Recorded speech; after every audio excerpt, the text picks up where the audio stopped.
ओम शांति। आज है 28 फरवरी 2026 की मुरली के मुख्य पॉइंट्स। बाबा ने कहा, मीठे बच्चे, जैसे तुमको बाप ने जगाया है ऐसे तुम फिर औरों को जगाओ। आपस में बैठकर राय करनी चाहिए कि कैसे सबको रास्ता बताएं। हाँ, युद्ध के मैदान में उतार चढ़ाव तो होता ही है। कभी बड़ी अच्छी सर्विस करेंगे और कभी फिर माया का विघ्न आने से बच्चे एकदम बेहोश हो जाते हैं। तुमको बड़ा नशा रहना चाहिए कि हमें ज्ञान सागर निराकार बाप मिला है। कोई भी प्रकार की खिटपिट ना हो। बाप घड़ी घड़ी कहते हैं, बच्चे, जब तुम देह अभिमान में आते हो तब आपस में टक्कर होता है।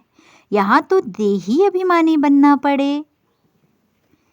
जिन बच्चों को ज्ञान की धारणा होती है उन्हें बहुत खुशी रहेगी। परंतु कई बच्चे लिखते हैं, बाबा हमको धारणा नहीं होती, बुद्धि में ही नहीं बैठता।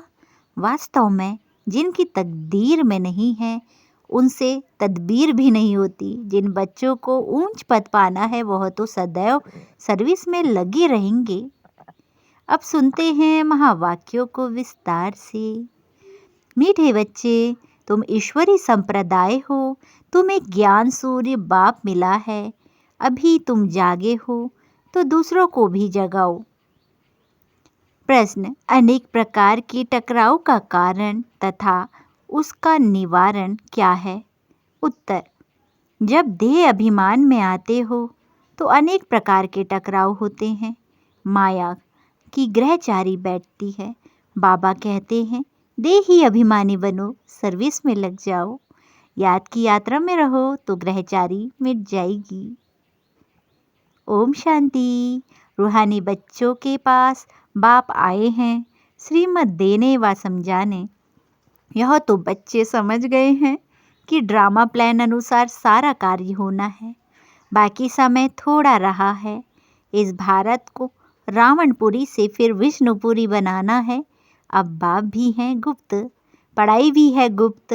सेंटर्स तो बहुत हैं, छोटे बड़े गांव में छोटे बड़े सेंटर्स हैं और बच्चे भी बहुत हैं। अब बच्चों ने चैलेंज तो दी है और लिखना भी है। जब कोई लिटरेचर बनाना है तो उसमें लिखना है, हम इस अपनी भारत भूमि को स्वर्ग बनाकर छोड़ेंगे। तुमको भी अपनी भारत भूमि बहुत प्रिय है, क्योंकि तुम जानते हो यह भारत ही स्वर्ग था। इनको 5000 वर्ष हुए हैं। भारत बहुत शानदार था, इनको स्वर्ग कहा जाता है। तुम ब्रह्मा मुख वंशावली हो, कोई नॉलेज है। इस भारत को श्रीमत पर हमको स्वर्ग जरूर बनाना है। सबको रास्ता बताना है और कोई खिटपिट की बात ही नहीं। आपस में बैठ राय करनी चाहिए कि इन प्रदर्शनी के चित्रों द्वारा हम ऐसी क्या एडवर्टाइजमेंट करें जो अखबार में भी चित्र दें। आपस में इस पर सेमिनार करना चाहिए।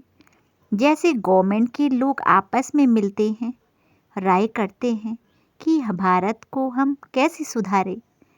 यह जो इतने मतभेद हो गए हैं उनको आपस में मिलकर ठीक करें और भारत में शांति सुख कैसे स्थापन करें। उस गवर्नमेंट का भी पुरुषार्थ चलता है। तुम भी पांडव गवर्नमेंट गाई हुई हो। यह बड़ी ईश्वरी गवर्नमेंट है। इनको वास्तव में कहा ही जाता है पावन ईश्वरी गवर्नमेंट। पतित पावन बाप ही पतित बच्चों को बैठ पावन दुनिया का मालिक बनाते हैं। यह बच्चे ही जानते हैं। मुख्य है ही भारत का आदि सनातन देवी देवता धर्म। यह भी बच्चे जानते हैं। यह है रुद्र ज्ञान यज्ञ। रुद्र कहा जाता है ईश्वर बाप को, शिव को गाया हुआ है। बरोबर बाप ने आकर रुद्र ज्ञान यज्ञ रचा था। उन्होंने तो टाइम लंबा चौड़ा दे दिया है। अज्ञान नींद में सोए हुए हैं। अभी तुमको बाप ने जगाया है, तुमको फिर औरों को जगाना है। ड्रामा प्लान अनुसार तुम जगाते रहते हो। इस समय तक जिसने जैसे जैसे जितना जितना पुरुषार्थ किया है उतना ही कल्प पहले भी किया था। हाँ, युद्ध के मैदान में उतार चढ़ाव तो होता ही है। कभी माया का जोर हो जाता है, कभी ईश्वरी संतान का जोर हो जाता है, कभी कभी सर्विस बड़ी अच्छी तेजी से चलती है, कभी कहाँ कहाँ बच्चों में माया के विघ्न पड़ जाते हैं। माया एकदम बेहोश कर देती है। लड़ाई का मैदान तो है ना। रावण माया राम की संतान को बेहोश कर देती है। लक्ष्मण के लिए भी कहानी है ना। लक्ष्मण के लिए भी कहानी तो है। तुम कहते हो सब मनुष्य कुंभकर्ण की नींद में सोए हुए हैं। तुम ईश्वरी संप्रदाय ही ऐसे कहते हो। जिनको ज्ञान सूर्य मिला है और जाग उठे हैं वही समझेंगे। इसमें एक दो को कहने की भी कोई बात नहीं है। तुम जानते हो बरोबर हम ईश्वरी संप्रदाय जागे हैं, बाकी दूसरे सब सोए हुए हैं। वह यह नहीं जानते कि परम पिता परमात्मा आ गया है बच्चों को वर्षा देने। यह बिल्कुल भूल गए हैं। बाप भारत में ही आते हैं, आकर भारत को स्वर्ग का मालिक बनाते हैं। भारत स्वर्ग का मालिक था, इसमें कोई संशय नहीं। परम पिता परमात्मा का जन्म भी यहाँ ही होता है। शिव जयंती मनाते हैं ना, जरूर उसने आकर कुछ तो किया होगा ना। बुद्धि कहती है जरूर आकर स्वर्ग की स्थापना की होगी। प्रेरणा से थोड़े ही स्थापना होगी। यहाँ तो तुम बच्चों को राजयोग सिखाया जाता है, याद की यात्रा समझाई जाती है। प्रेरणा से कोई आवाज़ होता ही नहीं। समझते हैं शंकर की भी प्रेरणा होती है, तब वह यादव मुसल आदि बनाते हैं, परंतु इसमें प्रेरणा की तो कोई बात ही नहीं है। तुम समझ गए हो, उन्हों का पाठ है ड्रामा में। यह मुसल आदि बनाने का प्रेरणा की तो बात नहीं है। ड्रामा अनुसार विनाश तो जरूर होना ही है। गाया हुआ है महाभारत लड़ाई में मुसल काम आए, तो जो पास्ट हो गया है वह फिर रिपीट भी होगा। जो पास्ट हो गया है वह फिर रिपीट होगा। तुम गारंटी करते हो हम भारत में स्वर्ग स्थापन करेंगे जहाँ एक धर्म होगा। तुम ऐसे नहीं लिखते कि अनेक धर्म विनाश होंगे। वह तो चित्र में लिखा हुआ है। स्वर्ग की स्थापना होती है तो दूसरा कोई धर्म नहीं होता। अभी तुमको समझ में आता है। सबसे बड़ा पाठ है शिव का, ब्रह्मा का और विष्णु का। ब्रह्मा सो विष्णु, विष्णु सो ब्रह्मा। यह तो बड़ी गुइयाँ बातें हैं। विष्णु से ब्रह्मा कैसे बनते हैं, ब्रह्मा से फिर विष्णु कैसे बनते हैं, यह सेंसिबल बच्चों की बुद्धि में झट से आ जाता है। दैवी संप्रदाय तो बनते ही हैं, एक की बात नहीं है। इन बातों को तुम बच्चे समझते हो, दुनिया में एक भी मनुष्य नहीं समझता। भल लक्ष्मी नारायण व विष्णु की पूजा भी करते हैं, परंतु उनको यह पता नहीं है कि विष्णु के ही दो रूप लक्ष्मी नारायण हैं जो नई दुनिया में राज्य करेंगे। बाकी चार भुजा वाला कोई मनुष्य नहीं होता। यह सूक्ष्म वतन में एम ऑब्जेक्ट दिखलाते हैं। प्रवृत्ति मार्ग का वह सारे वर्ल्ड की हिस्ट्री ज्योग्राफी कैसे चक्र लगाती है, यह कोई नहीं जानते। बाप को ही नहीं जानते तो बाप की रचना को कैसे जान सकते हैं। बाप ही रचना के आदि मध्य अंत का नॉलेज बताते हैं। ऋषि मुनि भी कहते हैं हम नहीं जानते हैं। बाप को जान जाए तो रचना के आदि मध्य अंत को भी जान जाएं। बाप कहते हैं मैं एक ही बार आकर तुम बच्चों को सारी नॉलेज समझाता हूँ, फिर आता ही नहीं हूँ। तो रचता और रचना के आदि मध्य अंत को ही जाने ही कैसे। बाप स्वयं कहते हैं मैं सिवाय संगम युग के कभी आता ही नहीं हूँ। मुझे बुलाते भी संगम पर हैं। पावन सतयुग को कहा जाता है, पतित कलयुग को कहा जाता है। तो जरूर मैं आऊँगा पतित दुनिया के अंत में ना। कलयुग के अंत में आकर पतित से पावन बनाते हैं। सतयुग आदि में पावन है, यह तो सहज बात है ना। मनुष्य कुछ भी समझ नहीं सकते कि पतित पावन बाप कब आएंगे। अभी तो कलयुग का अंत कहेंगे। अगर कहते हैं कलयुग में अजुन 40,000 वर्ष पड़े हैं, तो और कितना पतित बनेंगे, कितना दुख होगा। सुख तो होगा ही नहीं। कुछ भी मालूम ना होने के कारण बिल्कुल ही घोर अंधियारे में है। तुम समझ सकते हो। तो बच्चों को आपस में मिलना है, चित्रों पर अच्छी रीति समझाना होता है। यह भी ड्रामा अनुसार चित्र आदि सब निकाले हैं। बच्चे समझते हैं। जो समय पास होता है हूबहू ड्रामा चलता रहता है। बच्चों की अवस्थाएं भी कभी नीचे कभी ऊपर होती रहेंगी। बड़ी समझने की बातें हैं। कभी कभी ग्रहचारी आकर बैठती है तो उनको मिटाने के लिए कितने प्रयत्न करते हैं। बाबा घड़ी घड़ी कहते हैं, बच्चे तुम देह अभिमान में आते हो, इसीलिए टक्कर होता है। इसमें देही अभिमानी बनना पड़े। बच्चों में देह अभिमान बहुत है। तुम देही अभिमानी बनो तो बाप की याद रहेगी और सर्विस में उन्नति करते रहेंगे। ऊंच पद जिनको पाना है वह सदैव सर्विस में लगे रहेंगे। तकदीर में नहीं है तो फिर तदबीर भी नहीं होगी। खुद कहते हैं बाबा हमको धारणा नहीं होती, बुद्धि में नहीं बैठता। जिनको धारणा होती है तो खुशी भी बहुत होती है। समझते हैं शिव बाबा आया हुआ है। अब बाप कहते हैं, बच्चे तुम अच्छी रीति समझकर फिर औरों को भी समझाओ। कोई तो सर्विस में ही लगे रहते हैं, पुरुषार्थ करते रहते हैं। यह भी बच्चे जानते हैं। जो सेकंड गुजरता है वह ड्रामा में नूद है, फिर ऐसे ही रिपीट होगा। बच्चों को समझाया जाता है।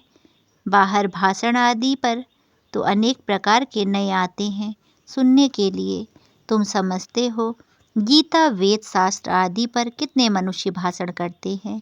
उनको कोई यह थोड़े ही पता है कि यहाँ ईश्वर अपना और अपनी रचना के आदि मध्य अंत का राज समझाते हैं। रचयिता ही आकर सारा ज्ञान सुनाते हैं। त्रिकालदर्शी बनाना यह बाप का ही काम है। शास्त्रों में यह बातें हैं नहीं, यह नई बातें हैं। बाबा बार बार समझाते हैं। कहाँ भी पहले पहले यह समझाओ कि गीता का भगवान कौन है, श्री कृष्ण या निराकार शिव। यह बातें प्रोजेक्टर पर तुम समझा नहीं सकेंगे। प्रदर्शनी में चित्र सामने रखा है, उस पर समझा कर तुम पूछ सकते हो, अब बताओ गीता का भगवान कौन, ज्ञान सागर कौन है। श्री कृष्ण को तो कह नहीं सकेंगे। पवित्रता सुख शांति का सागर लिबरेटर गाइड कौन है। पहले पहले तो लिखाना चाहिए, फॉर्म भराना चाहिए, फिर सबसे सही लेनी चाहिए। चिड़ियाओं का आवाज़ हुआ, देखो कितना झगड़ती है। उस समय सारी दुनिया में लड़ाई झगड़ा ही है। मनुष्य भी आपस में लड़ते रहते हैं। मनुष्य में ही समझने की बुद्धि है। 5 विकार भी मनुष्य में गाए जाते हैं। जानवरों की तो बात ही नहीं। यह है विशेष वर्ल्ड। वर्ल्ड मनुष्यों के लिए ही कहा जाता है। कलयुग में है आसुरी संप्रदाय, सतयुग में है दैवी संप्रदाय। अभी तुमको इस सारे कॉन्ट्रास्ट का पता है। तुम सिद्ध कर बता सकते हो। सीढ़ी में भी बड़ा क्लियर दिखाया हुआ है। नीचे है पतित, ऊपर में है पावन। इनमें बड़ा क्लियर है। सीढ़ी ही मुख्य है। उतरती कला और चढ़ती कला, ये सीढ़ी बड़ी अच्छी है। इनमें ऐसा क्या डाले जो मनुष्य बिल्कुल अच्छी रीति समझ जाए कि बरोबर यह पतित दुनिया है, पावन दुनिया स्वर्ग थी। यहाँ सब पतित हैं, पावन एक भी हो नहीं सकता। रात दिन का यह ख्यालात चलना चाहिए। आत्म प्रकाश बच्चा लिखता है, बाबा यह चित्र बनाए। बाबा कहते हैं, भल विचार सागर मंथन कर कोई भी चित्र बनाओ, परंतु सीढ़ी बड़ी अच्छी बननी चाहिए। इस पर बहुत समझा सकते हैं। 84 जन्म पूरे कर फिर पहला नंबर जन्म लिया है, फिर उतरती कला से चढ़ती कला में जाना पड़े। इसमें हर एक का विचार चलना चाहिए, नहीं तो सर्विस कैसे कर सकेंगे। चित्रों पर समझाना बहुत सहज होता है। सतयुग के बाद सीढ़ी उतरनी होती है, यह भी बच्चे जानते हैं। हम पाठधारी एक्टर्स हैं। यहाँ से ट्रांसफ़र हो सीधा सतयुग में नहीं जाते, पहले शांति धाम में जाना है। हाँ, तुम्हारे में भी नंबरवार है जो अपने को पाठधारी समझते हैं इस ड्रामा में। दुनिया में ऐसा कोई कह न सके कि हम पाठधारी हैं। हम लिखते भी हैं कि पाठधारी एक्टर्स होते हुए भी ड्रामा के क्रिएटर, डायरेक्टर आदि मध्य अंत को जान नहीं सकते, तो वह फर्स्ट क्लास बेसमझ हैं। यह तो भगवान उवाच है। शिव भगवान उवाच ब्रह्मा तन द्वारा। ज्ञान सागर वह निराकार है, उनको अपनी शरीर है नहीं। बड़ी समझने की युक्तियां हैं। तुम बच्चों को बड़ा नशा रहना चाहिए। हम किसी की गिलानी थोड़े ही करते हैं। यह तो राइट बात है ना। जो भी बड़े बड़े हैं उन सब के चित्र तुम डाल सकते हो, सीढ़ी को भी दिखला सकते हो। अच्छा, मीठे मीठे सिके लते बच्चों प्रति माता पिता बाप दादा का याद प्यार और गुड मॉर्निंग। रूहानी बाप की रूहानी बच्चों को नमस्ते। नमस्ते बाबा नमस्ते। सदा रहो हंसते, सदा रहो हंसाते। वाह बाबा वाह, वाह धरती के लक्की सितारे वाह, वाह ब्राह्मण परिवार वाह, हम धन्य धन्य हो गए, हम प्रभु को पा गए। शुक्रिया बाबा शुक्रिया। धारणा के लिए मुख्य सार पहला, भारत में सुख शांति की स्थापना करने व भारत को स्वर्ग बनाने के लिए आपस में सेमिनार करना है। श्रीमत पर भारत की ऐसी सेवा करनी है। श्रीमत पर भारत की ऐसी सर्विस करनी है। दूसरा, सर्विस में उन्नति करने व सर्विस से ऊंच पद पाने के लिए देही अभिमानी रहने की मेहनत करनी है। ज्ञान का विचार सागर मंथन करना है। वरदान, पवित्रता के आधार पर सुख शांति का अनुभव करने वाले नंबर 1 अधिकारी भव।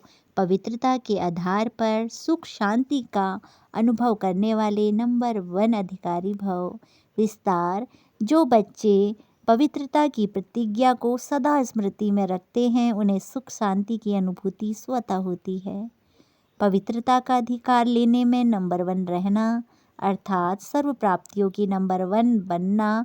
इसीलिए पवित्रता के फाउंडेशन को कभी कमज़ोर नहीं करना, तब ही लास्ट सो फास्ट जाएंगे। इसी धर्म में सदा स्थित रहना, कुछ भी हो जाए, चाहे व्यक्ति, चाहे प्रकृति, चाहे परिस्थिति कितना भी हिलाए, लेकिन धरत पर ये धर्म न छोड़िए। स्लोगन, व्यर्थ से इनोसेंट बनो तो सच्चे सच्चे सेंट बन जाओगे। व्यर्थ से इनोसेंट बनो तो सच्चे सच्चे सेंट बन जाओगे। अव्यक्ति सारे एकता और विश्वास की विशेषता द्वारा सफलता संपन्न बनो। विस्तार, बाप दादा चाहते हैं कि हर एक बच्चा एक रस श्रेष्ठ स्थिति के आसनधारी, एकांतवासी, अशरीरी, एकता स्थापक, इकोनॉमी का अवतार बनो। इकोनॉमी का अवतार बने। एक दो के विचारों को समझ सम्मान दे, एक दो को इशारा दें, लेन देन कर आपस में संगठन की शक्ति का स्वरूप प्रत्यक्ष करो, क्योंकि आपके संगठन की एकता की सारी शक्ति सारे ब्रह्मांड परिवार को संगठन में लाने के निमित्त बनेगी। अच्छा, ओम शांति।